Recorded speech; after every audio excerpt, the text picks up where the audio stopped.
you hear banging, they decided to start doing roof work right as I was recording. And this is the only time I have to record, so we're gonna deal with it. Yay! Hello everybody! Welcome to my channel, Tiffany Books, Movies, and Stuff, where we review books, movies, and TV shows. My name is Tiffany. Thank you so much for joining me. If you're a returning viewer, thank you of course so much for watching again. I always appreciate your support. And if you are a newcomer, then thank you so much for checking out this channel, and I hope you like it. I did also want to let you know I do have a new channel called Tiff Anime Reviews. If you are interested in anime, manga, light novels, it reviews all of that. So if you want, go check out that channel, Tiff Anime Reviews, for anime, manga, and light novel content. Today we are going to be doing a movie review, and I am very excited to talk about this film. The film, if you haven't guessed by the title, is The Black Phone, starring Ethan Hawke. This film came out in 2021, so it's been a couple years since it released. I am very excited to talk about it because this is a thriller film, and I haven't watched a good thriller film in a while. Now, when this film initially released and I saw the trailer, it was one I had always kept my eye on, and I just didn't get around to watching it until recently. So Eddie and I decided to sit down. It was on a streaming platform, and we decided to give it a shot. And let me tell you, I'm so happy I gave it that shot. It ended up being such an amazing film for me. I super enjoyed it, and I finally had another good thriller film under my belt. For those of you who have no idea what Black Phone is about, it follows a character named Finney who was growing up, I believe, in the 1970s, and a bunch of kids around his age are getting kidnapped. Finney finds himself becoming one of those victims, and he has to try and find a way to escape before the kidnapper decides to kill him. There is a certain element that makes the story, I believe, unique, but if you haven't seen anything about the film, I suggest you just go in blind because it is way better that way. Now, granted, I did initially watch the trailer way back when it was coming out, but it had been such a long time I had forgotten the main premise, and going in a little bit blind and not remembering fully what it was fully about made the experience that much better. So I totally recommend going into this movie completely blind because it makes it a lot better. But as you can guess by the title, a black phone does come into play. Or else why would it be titled Black Phone? This film had me on the edge of my seat throughout, and I kept wondering what was going to happen next. This is a film I highly recommend, especially since it's streaming. It's definitely a great movie to pop up some popcorn to and watch at home. As of this video recording, it is streaming on Amazon Prime, so you can definitely check it out on there. For those of you who want to know statistics a bit, IMDb scored it a 6.9 out of 10, which I personally think is a little bit low. I would give it more a 7.5 for me. That's how much I enjoyed it. I rarely say I think that IMDb is necessarily a little bit too low, but this is one that I definitely feel like deserves a little bit of a higher rating than a 6.9. It felt like a unique story, one I hadn't really seen yet before. It also was really a satisfying conclusion. That is really hard to find in thriller films, I feel like. You can tell me if I'm wrong maybe, but a lot of the times there's a lot of build up to it. There's a lot of maybe twists and turns, and then it just kind of falls flat on its face. This is one of those films where I felt really satisfied from beginning to end. All my questions were answered, everything concluded really awesome, and I left the movie feeling satisfied. The main stars of the film are mainly Ethan Hawke, as I've mentioned before, along with Jeremy Davies. You also have a bunch of amazing kid actors. You have Mason Thames and Madeline McGraw. I'm sorry if I pronounced any of that wrong. And the majority of the cast are kid actors, and each one of them did a fantastic job in their performance. Kid actors just blow me away sometimes, I just gotta say, and everyone knocked it out of the park in this film. And that is really all I have to say non-spoilery wise, so sorry for you non-spoilery peeps. I'm gonna recommend you leave now, then go watch the film, then come back and let me know if you agree, if you think this is a really great film, or if you're like, Tiffany, what are you thinking? Come back and we can discuss all of the spoilery feels together. Goodbye, non-spoilery people. Goodbye! And be careful out there. There are people who are cray-cray. I mean it.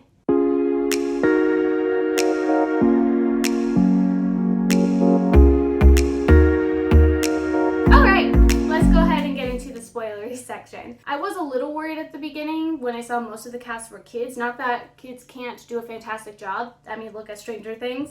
Hello. But sometimes I feel like it can be a little bit forced as well. So I was a little bit nervous going in on how all of the performances were going to be, but they ended up blowing my expectations out of the water. Madeline McGraw, who plays the little sister Gwen, she stole the show for me for good portions of this film. I felt so bad for her when her dad is beating up on her. She's crying. She's trying to say she's sorry. I felt her, and I felt so bad for her and wanted to help get her out of that situation. And I felt bad for her brother too, Finney, because he wants to protect his sister, but he doesn't know how to stand up to his dad who is beating on them. And I must say, Finney's character arc overall was absolutely fantastic. I love how he has to come back full circle, basically. When you meet him, he's someone who gets beaten up a lot on. He's bullied by his dad. He's bullied by people at school. And really, it's his friend Robin at school who protects him from these bullies. But when Robin ends up getting kidnapped himself, he doesn't really have anyone to defend himself from anything. And he has a hard time standing up for himself. And he's trying to find a way to stand up for himself. So to see him go from that to where we get to at the end of the film, where he is forced to and has to take a stand, it's very, very powerful. Because we saw this kid who, as Robin says, can take a punch and get back up, but he just didn't know how to defend himself, to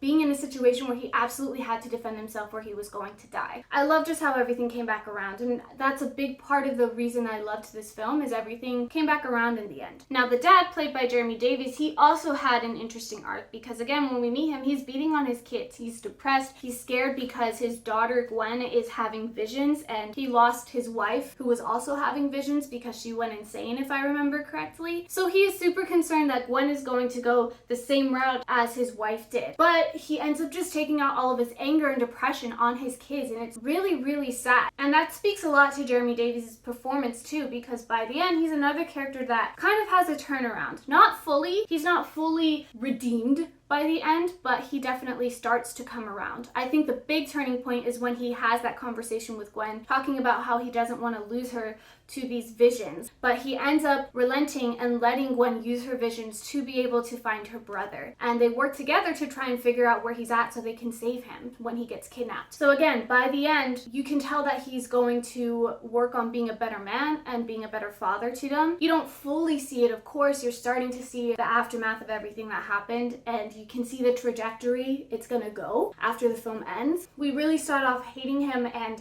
not fully understanding him, and by the end, understanding where the grief and the pain comes from, not forgiving him for his actions, but seeing someone who is trying to make a turnaround for his children and to take care of them. Now let's get to the overall main premise of The Black Phone, which is when Finney is kidnapped, him having to rely on the ghosts of the dead kids that were also kidnapped in order to try and escape. Every single time advice was given, it just put me more on the edge of my seat. You first have Bruce give him advice, saying that he should dig a hole, and that seems like the least likely thing to work, but of course, you're gonna try anything when you're in that situation. But it made it so nerve-wracking because you didn't know how logical or how smart the grabber was, who's played by Ethan Hawke. What if he comes in and he sees the hole? What if he sees dirt on Finney's fingers and realizes that he's trying to maybe dig somewhere? There's just so many elements that you get so nervous about every single time because you don't know if the grabber is going to notice something and then Finney's life is going to be cut short before he has a chance to escape. That made it so nerve-wracking. I think the scariest part for me was the part where the grabber accidentally leaves the door open. You start to see Finney go up the stairs, and I think I was screaming at the TV to tell him not to, because it's obvious.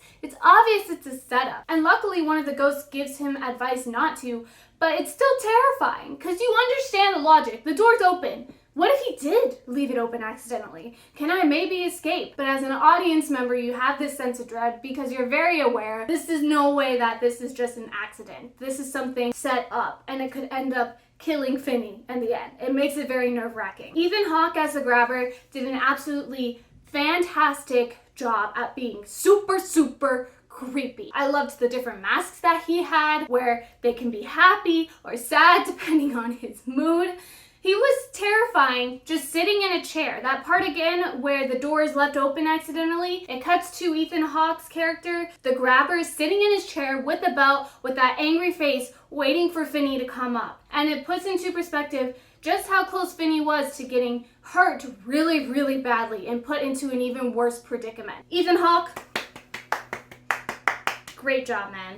Great job at being creepy and scary. Another one of my favorite moments that was super, super intense was the part where Finney is trying to get the bicycle lock open. You're so hoping he's gonna get it open in time. The grabber is sleeping. If he makes too much noise, like, it's game over. Finney actually manages to basically escape. You know how frustrating it was to see him pretty much escape and then have to get dragged back in? I understand why Finney didn't scream. He didn't want to get killed. But I just wish one neighbor would have stepped outside and seen that, hey, there's a kid there and there's a guy that looks quite creepy. Maybe we should help him out. Super intense. And I loved that this film had super intense moments like that. It just kept tightening throughout, especially because, you know, there's that time frame too. Like, this isn't something where the killer may just keep him indefinitely. He has a time frame where he wants to get stuff done by. And he has certain things that he does to play with his victims, and that can increase the amount of time he has with them or shorten the amount of time. Again, going back to that door, if Finney had gone up like he was supposed to, then that would have progressed what happened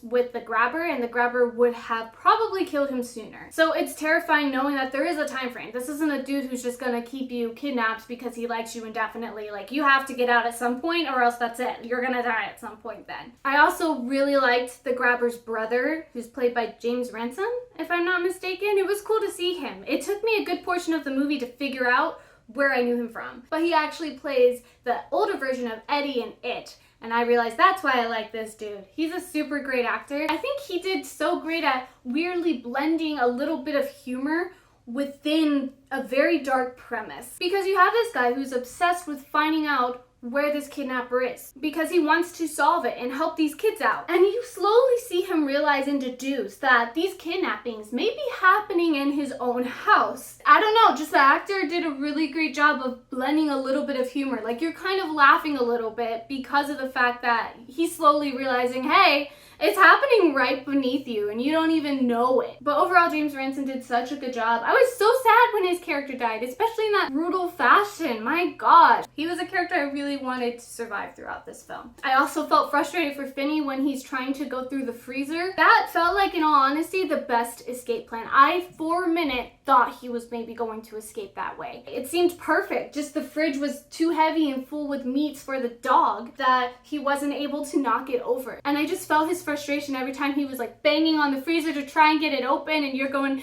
go Finney, go Finney, go, because you want him to be able to break through. And it's just so sad, especially because that's really the last moment that maybe something would have worked. And then we finally get to where Finney interacts with Robin. And this part and this whole ending sequence was just so emotional because, again, as I mentioned, it's Finney coming full circle. You have that moment where he is frustrated, where every escape plan has not worked. And now you have Robin, who has to show him to take the phone and how to throw it and defend himself. Again, Robin always said, you can take a punch and you can always get back up, but you need to learn how to defend yourself. And it's terrifying at the same time because the grabber is a full-grown man who is clearly very strong, and you don't know if Finney's going to be able to overcome it, but this is his absolute last resort because he knows the grabber is coming and he's planning on killing him. So it was a very emotional moment for him to work with the ghost of Robin, trying to throw that phone, practicing throwing it so that way he can hit him. And my goodness, was that whole ending sequence absolutely satisfying. Finney's able to get the upper hand on him, wraps a phone cord around him.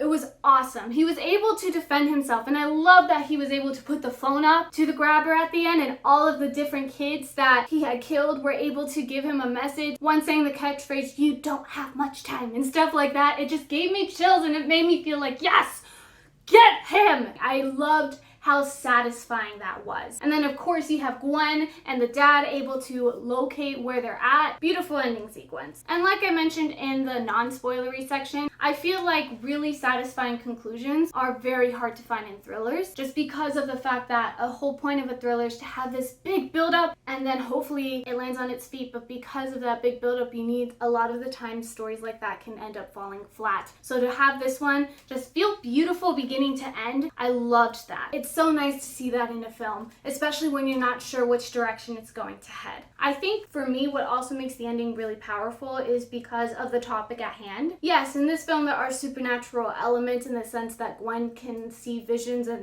find her brother that way. But kidnapping is a very real thing that happens daily. We hear about people getting kidnapped daily. It's sad because more times often than not, you don't get that satisfying conclusion where the person is found and reunited, or that the kidnapper even gets caught on any level. You don't get that. So a film that is about something that very much happens, and to actually have it have that wonderful conclusion we always hope for when we hear a kid is captured, that they're returned and that the kidnapper is caught and that they're put away for life. I just really liked that it did have a happier ending in that sense and didn't go the super dark route, especially for the topic at hand. Overall, that is really everything I have to say about this film. I really enjoyed it, if you couldn't tell. I have another great thriller to recommend to people now. So that's great. Thank you so much for joining me. If you have any other book, movie, or TV recommendations, please leave them in the comments below. Once again, if you want, you can check out my other channel, Tiff Anime Reviews, if you're interested in anime content, manga, light novels, that type of stuff. I do reviews on that stuff over on that channel, so make sure to go check it out.